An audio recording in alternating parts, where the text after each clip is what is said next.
¿Qué obtienes cuando cruzas un héroe de guerra con un asesino de niños? Hermanos, conoce a Gilles de Rais, el hombre que luchó al lado de Juana de Arco para coronar un rey, y luego pasó la siguiente década torturando y asesinando sistemáticamente niños en las mazmorras de su castillo. Estamos hablando de un tipo que pasó de héroe nacional a el asesino en serie más notorio de la historia en menos de 20 años. En menos de 20 años, hermanos. Esto no es ficción de Hollywood. Esta es la historia real de cómo el niño dorado de la Francia medieval se convirtió en su pesadilla más oscura. Una historia tan retorcida que incluso hoy, los historiadores debaten si fue un monstruo o simplemente la víctima del montaje medieval definitivo. Al final de este video, van a entender cómo el poder, el aislamiento y el deseo sin control pueden convertir un santo en el mismísimo Satanás. Y créanme, la verdad es mucho más perturbadora que cualquier película de terror. Nacido en 1405, Gilles de Rais tuvo todo servido en bandeja de plata. Su familia poseía propiedades masivas a través de Bretaña y Anjou, convirtiéndolo en uno de los hombres más ricos de Francia antes de llegar a la pubertad. Cuando sus padres murieron, el joven Gilles heredó una fortuna que haría que los multimillonarios modernos se murieran de envidia. Pero aquí está la cosa, hermanos. La riqueza no era suficiente para este chico. Quería gloria, quería ser una leyenda. A los 16 años, Gilles se lanzó a la guerra de los 100 años con el entusiasmo de alguien que nunca había visto un campo de batalla real. Y joder, ¿era bueno en eso? El tipo tenía un talento natural para la guerra que llamó la atención de todos, especialmente cuando comenzó a acumular victorias contra los ingleses. Imagínense esto: un adolescente millonario con sed de gloria, talento militar natural y todo el dinero del mundo para financiar sus ambiciones. Era como el hijo de un narco que decide convertirse en general, pero en el siglo XV. Luego llegó 1429, el año que cambió todo. Una campesina llamada Juana de Arco apareció afirmando que Dios le había dicho que coronara al delfín como rey. La mayoría de los nobles se rieron de ella. Gilles no. Vio algo en ella, algo que lo convenció de arrojar su considerable riqueza y habilidad militar detrás de su causa. Y hermanos, lo que siguió fue pura magia bélica. Gilles luchó al lado de Juana a través de algunas de las batallas más importantes de la guerra. Estuvo allí cuando ella levantó el sitio de Orleans, marchó con ella a Reims, y cuando Carlos VII finalmente obtuvo su corona, Gilles de Rais estaba justo al lado del trono como uno de los caballeros más celebrados de Francia. A los 24 años, era todo lo que la sociedad medieval admiraba: rico, valiente, leal y bendecido por Dios mismo. La Iglesia incluso lo hizo mariscal de Francia, el honor militar más alto posible. Gilles de Rais estaba viviendo el sueño medieval. Pero hermanos, los sueños, especialmente los medievales, tienen la mala costumbre de convertirse en pesadillas. Juana de Arco fue capturada por los ingleses en 1430. Un año después, ardió en la hoguera, y la muerte de Juana rompió algo fundamental en Gilles de Rais. El hombre que una vez cargó a la batalla con fervor religioso, se retiró repentinamente de la vida pública, retirándose a sus extensas propiedades como un animal herido escondiéndose en su guarida. Lo que hizo después haría llorar a cualquier asesor financiero. Gilles comenzó a gastar dinero como si el mundo fuera a terminar mañana. Estamos hablando de producciones teatrales que costaron más que los presupuestos anuales de la mayoría de los reinos, completas con disfraces elaborados, actores contratados y sets que harían que Broadway se pusiera celoso. Organizó banquetes que duraron días, sirviendo comidas exóticas a cientos de invitados que probablemente pensaron que había perdido la cabeza. Era como un Pablo Escobar medieval, gastando fortunas en fiestas mientras su mente se desintegraba. Pero la verdadera bandera roja era su súbita obsesión con la alquimia y lo oculto. Gilles comenzó a coleccionar libros sobre magia negra, contratando supuestos hechiceros y alquimistas que prometían ayudarlo a transmutar metales base en oro. No porque necesitara dinero. Recuerden, este tipo seguía siendo ridículamente rico. sino porque estaba desesperadamente buscando algo para llenar el vacío que la muerte de Juana había dejado atrás. Sus sirvientes comenzaron a susurrar sobre rituales extraños conducidos en las cámaras inferiores del castillo. Los lugareños reportaron ver luces misteriosas y escuchar sonidos inquietantes viniendo de sus propiedades por la noche. El hombre que una vez luchó por Dios, ahora aparentemente estaba tratando de hacer tratos con el diablo, y luego los niños comenzaron a desaparecer. Al principio era solo uno o dos de los pueblos cerca de sus propiedades. Familias pobres enviaban a sus hijos a trabajar en el castillo, esperando salarios estables y tal vez una oportunidad de una vida mejor. Pero estos niños nunca regresaron a casa. Cuando padres preocupados hacían preguntas, los sirvientes de Giles daban respuestas vagas sobre los niños siendo enviados a otro lugar o dándoles mejores oportunidades.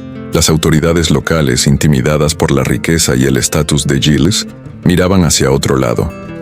Después de todo, ¿quién iba a desafiar a uno de los héroes de guerra más celebrados de Francia por unos pocos niños campesinos desaparecidos? Pero las desapariciones no eran aleatorias, hermanos. Seguían un patrón. Niños jóvenes, usualmente entre 8 y 12 años, a menudo con cabello rubio y características delicadas. Niños que le recordaban algo o alguien de su pasado. El héroe de Francia se había convertido en un depredador, y su territorio de caza se estaba haciendo más grande cada día.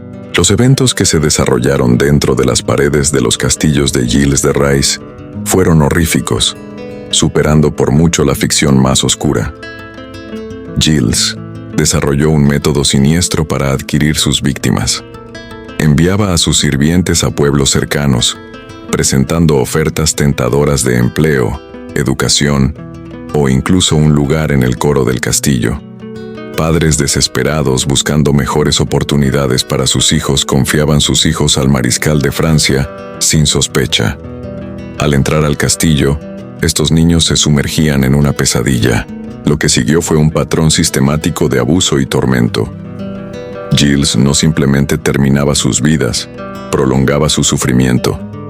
Relatos de testigos lo describen preparándose meticulosamente para estas sesiones, tratándolas con una formalidad escalofriante. Obligaba a los niños a participar en ceremonias religiosas simuladas antes de someterlos a periodos prolongados de crueldad. Un ejemplo temprano documentado ilustra su enfoque perturbador. Julien, un aprendiz de peletero de 12 años, fue tomado bajo falsos pretextos.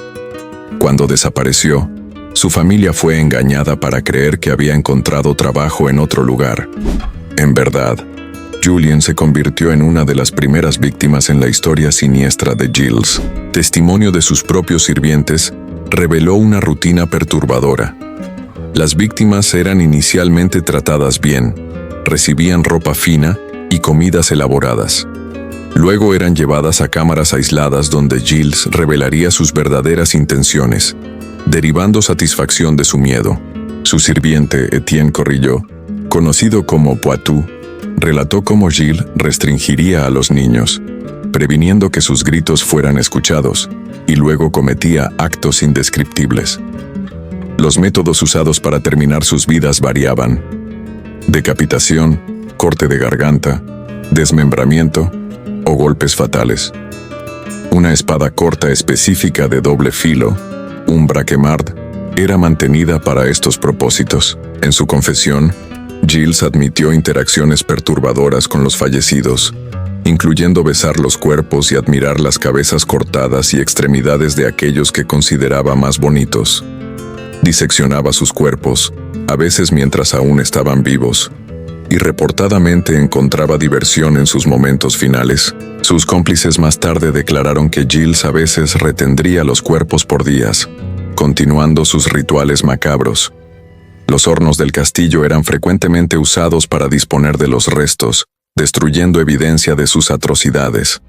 Estimaciones conservadoras ubican el número de sus víctimas alrededor de 80 niños, mientras cálculos más extensos sugieren que podría haber excedido 200. Este reino de terror se extendió casi una década, con las acciones de Giles volviéndose cada vez más depravadas con el tiempo. Lo más inquietante era la afirmación de Giles de que estos actos eran parte de prácticas ocultas. Creía que la sangre de niños inocentes tenía poder para sus experimentos alquímicos y podía invocar entidades para restaurar su riqueza y resucitar a Juana de Arco. Francia medieval, así fue testigo del surgimiento de su primer asesino en serie documentado, que operaba bajo el disfraz de la reputación de un héroe de guerra. Para 1440, Gilles de Rais había cometido un error fatal.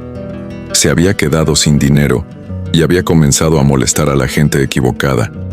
Su juerga de gastos de una década había drenado incluso su fortuna masiva.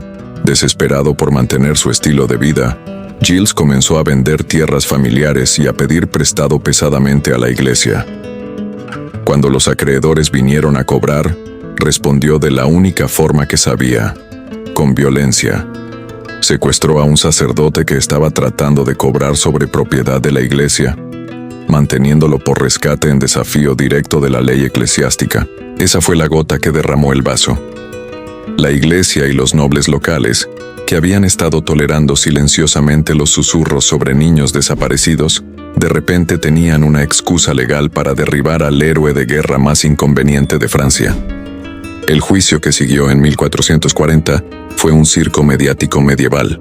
Gilles enfrentó cargos en cortes tanto eclesiásticas como civiles: herejía, sodomía y asesinato. La fiscalía presentó un desfile de testigos que incluía sus propios sirvientes, padres locales e incluso algunos niños que de alguna manera habían escapado de su castillo. Pero aquí es donde las cosas se ponen interesantes, hermanos. Algunos historiadores modernos argumentan que Gilles de Rais fue víctima del montaje medieval definitivo. Piénsenlo, era masivamente rico, políticamente conectado, y tenía información comprometedora sobre la mitad de la nobleza francesa de sus campañas militares. Sus acreedores incluían obispos poderosos y nobles que estaban destinados a heredar sus tierras si era convicto. El momento de su arresto, justo cuando sus deudas estaban acumulándose, parece sospechosamente conveniente. La confesión que selló su destino vino solo después de que fue amenazado con tortura y excomunión. La justicia medieval no era exactamente conocida por sus protecciones constitucionales, y conseguir una confesión de alguien enfrentando condenación eterna no era particularmente difícil. Sin embargo, la evidencia contra él era abrumadora. Más de 100 testigos testificaron sobre las desapariciones. Sus propios sirvientes proporcionaron relatos detallados de los asesinatos, describiendo víctimas específicas y métodos. El puro volumen de testimonio de fuentes independientes hace una conspiración completa casi imposible de orquestar. Gilles mismo parecía abrazar su culpabilidad con entusiasmo perturbador. Durante su confesión, proporcionó detalles gráficos sobre sus crímenes que no eran necesarios para procedimientos legales. Describió sus métodos, sus motivaciones, incluso sus sentimientos durante los asesinatos. O estaba genuinamente confesando crímenes horríficos, o era el mentiroso más convincente de la historia medieval. La corte lo encontró culpable en todos los cargos. El 26 de octubre de 1440, Gilles de Rais fue colgado y luego quemado en la hoguera en Nantes, frente a una multitud que incluía muchas de las familias cuyos niños había asesinado. Sus últimas palabras fueron reportadamente una oración por perdón y una advertencia a otros jóvenes nobles sobre los peligros del exceso y el vicio. Si esto fue arrepentimiento genuino o actuación artística final, nunca lo sabremos. Lo que sí sabemos es que Francia medieval había ejecutado a su asesino en serie más notorio, o a su chivo expiatorio más espectacular. La verdad, como la mayoría de las cosas en la historia medieval, murió con el hombre mismo. Pero hermanos, aquí está la cosa más escalofriante de todo este caso. Gilles de Rais no era un monstruo obviamente loco. Era un hombre respetado, un héroe nacional, alguien en quien las familias confiaban con sus hijos. Durante años, nadie quiso creer que el gran mariscal de Francia pudiera ser capaz de tales horrores. Su estatus lo protegió mucho más tiempo del que debería haber sido protegido. ¿Cuántos niños podrían haberse salvado si alguien hubiera tenido el valor de cuestionar al héroe nacional más temprano? ¿Cuántas víctimas eran el precio de mantener la imagen de un héroe intocable? Esta es una lección que se repite a través de la historia. Los depredadores más peligrosos no son los extraños acechando en callejones oscuros.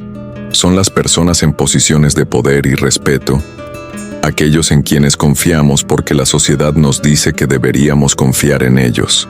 La muerte debería haber sido el final de Gilles de Rais. En cambio, fue solo el comienzo de su transformación más retorcida hasta ahora. Durante siglos después de su ejecución, las autoridades francesas trataron de borrarlo de la historia por completo. Su nombre fue eliminado de registros oficiales sobre las campañas de Juana de Arco. Historiadores escribiendo sobre la Guerra de los 100 años, convenientemente olvidaron mencionar a uno de sus comandantes más condecorados. La Iglesia, avergonzada por cuánto tiempo habían ignorado las desapariciones, pretendió que nunca había existido. Pero hermanos, no puedes matar una historia tan buena. Gilles de Rais era demasiado perfecto como villano para mantenerse enterrado. Para el siglo XVII, los narradores franceses habían comenzado a tejer sus crímenes en cuentos populares. El noble rico que asesinaba niños en su castillo se convirtió en la inspiración para Barba Azul de Charles Perrault, el cuento de hadas sobre un hombre rico que mata a sus esposas y esconde sus cuerpos en una habitación cerrada. Los detalles fueron sanitizados para historias de niños, pero el núcleo permaneció. Poder más secreto igual a horror. El perfil psicológico de Gilles de Rais se convirtió en una plantilla para monstruos ficticios que aún nos persiguen hoy. Un líder carismático escondiendo oscuridad indescriptible. Un miembro respetado de la sociedad que se alimenta de los vulnerables. Un hombre que usa riqueza y estatus para habilitar sus crímenes. ¿Suena familiar? Eso es porque cada villano convincente desde entonces ha tomado prestado algo del manual de Gilles de Rais. Criminólogos modernos estudiando asesinos en serie consistentemente señalan a Gilles como uno de los primeros casos documentados de asesinato ritualístico organizado en la historia. Sus métodos, la selección cuidadosa de víctimas, la violencia escalante, la manipulación psicológica, leen como un libro de texto sobre psicología criminal, escrito 600 años antes de que el campo existiera. Lo que hace su legado particularmente perturbador es cómo refleja el lado oscuro del heroísmo medieval. Los mismos rasgos que lo hicieron un gran caballero, crueldad, falta de empatía, creencia absoluta en su propia superioridad, también lo hicieron un depredador perfecto. La sociedad medieval creó las condiciones perfectas para sus crímenes al celebrar la violencia y dar poder ilimitado a hombres que probaron que podían usarlo. El aspecto más escalofriante de Gilles de Rais no es que fuera un monstruo, es que era un monstruo que encajaba perfectamente en la sociedad hasta el día que no lo hizo. Su transformación de héroe a villano no fue un cambio dramático, sino un deslizamiento gradual que nadie quería notar hasta que fue demasiado tarde. Hoy, su historia sirve como recordatorio de que la línea entre civilización y salvajismo no es tan gruesa como nos gustaría creer. Cada cultura tiene sus Gilles de Rais, figuras respetadas cuyos secretos oscuros son protegidos por poder, riqueza e ignorancia voluntaria. Hermanos, piensen en todos los escándalos que hemos visto en años recientes. Líderes religiosos, entrenadores deportivos, políticos, celebridades, personas en posiciones de poder y respeto que fueron protegidas por sus instituciones mientras abusaban de los vulnerables. ¿No les suena familiar el patrón? La misma dinámica que protegió a Gilles de Rais en el siglo XV sigue protegiendo a depredadores hoy en día. El caso de Gilles de Rais también plantea preguntas incómodas sobre la naturaleza de la justicia. ¿Fue realmente culpable de todos los crímenes de los que fue acusado?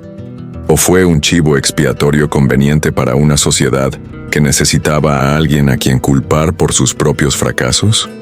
La verdad es que probablemente nunca lo sabremos con certeza. Los registros medievales están llenos de prejuicios políticos y religiosos. Las confesiones eran extraídas bajo tortura. Los testigos podían ser comprados o intimidados. Pero hermanos, al final, No importa si Giles de Rice mató 80 niños o 200, o si algunos de los crímenes fueron fabricados por sus enemigos. Lo que importa es lo que su historia nos enseña sobre el poder, la corrupción y la facilidad con la que una sociedad puede crear monstruos. Giles de Rice demostró que en la Edad Media podías morir como héroe y renacer como el coco. La parte más aterradora no es que fuera un monstruo, es que era un monstruo que lucía exactamente como un santo hasta el momento en que no lo hizo. Un recordatorio de que los depredadores más peligrosos no son los obvios acechando en callejones oscuros. Son los que están parados justo al lado del trono, usando medallas y ganándose aplausos. Y hermanos, esa lección sigue siendo relevante hoy. En nuestro mundo moderno, aún vemos a personas en posiciones de poder que usan ese poder para dañar a los más vulnerables. La tecnología cambia, pero la naturaleza humana permanece la misma. El hombre que una vez estuvo al lado de Juana de Arco se había convertido en algo mucho más duradero que cualquier santo. Una advertencia permanente sobre lo que pasa cuando la sociedad da poder ilimitado a personas que nunca estuvieron destinadas a tenerlo. Ya sea que Giles de Rice fuera el primer asesino en serie de la historia, o simplemente la víctima de la política medieval, su historia nos fuerza a hacer preguntas incómodas sobre el poder, la justicia y la delgada línea entre heroísmo y horror. Hermanos, la historia de Giles de Rice no es solo sobre un noble medieval que se volvió loco. Es sobre cómo las sociedades crean monstruos y luego se niegan a reconocerlos hasta que es demasiado tarde. Es sobre cómo el poder corrompe y el poder absoluto corrompe absolutamente. Es sobre cómo la riqueza y el estatus pueden proteger a los depredadores durante años, décadas, incluso siglos. Pero más que nada, es una advertencia de que los monstruos reales no lucen como monstruos, lucen como héroes, lucen como líderes, lucen como la gente en quien se supone que debemos confiar. En una época donde estamos constantemente bombardeados con historias sobre figuras públicas que resultan ser depredadores, donde vemos una y otra vez cómo las instituciones protegen a los abusadores, en lugar de a las víctimas, la historia de Giles de Rice se siente terriblemente moderna. La pregunta que deberíamos estar haciéndonos no es cómo un héroe se convierte en monstruo. La pregunta es, ¿cuántos monstruos están escondidos detrás de máscaras de heroísmo en este momento? ¿Cuántos Giles de Rice modernos están ahí afuera, protegidos por su estatus, su riqueza, su posición en la sociedad? ¿Y cuánto tiempo más vamos a esperar antes de que alguien tenga el valor de quitarle sus máscaras? Porque, hermanos, al final, la verdadera lección de Giles de Rice no es que él fuera un monstruo excepcional. Es que los monstruos como él existen en cada generación, en cada sociedad, esperando el momento correcto y las circunstancias correctas para revelar su verdadera naturaleza. Y la única cosa que los detiene no es la ley, no es la moralidad, no es la religión. Es que alguien tenga el valor de alzar la voz y decir, no, esto no está bien. No me importa quién seas o cuánto poder tengas. La próxima vez que vean a alguien en una posición de poder siendo alabado como un héroe, recuerden a Giles de Rice. Recuerden que las máscaras más convincentes son las que nunca pensamos que se van a quitar. Y hermanos, nunca olviden que los verdaderos héroes no son los que tienen estatuas construidas en su honor. Los verdaderos héroes son los que protegen a los más vulnerables, incluso cuando eso significa desafiar a los poderosos. ¿Qué opinan? ¿Fue Giles de Rice un monstruo real o el chivo expiatorio perfecto? Déjenme sus comentarios y compartan esta historia con alguien que necesite escucharla. No olviden darle like si esta historia los impactó tanto como a mí.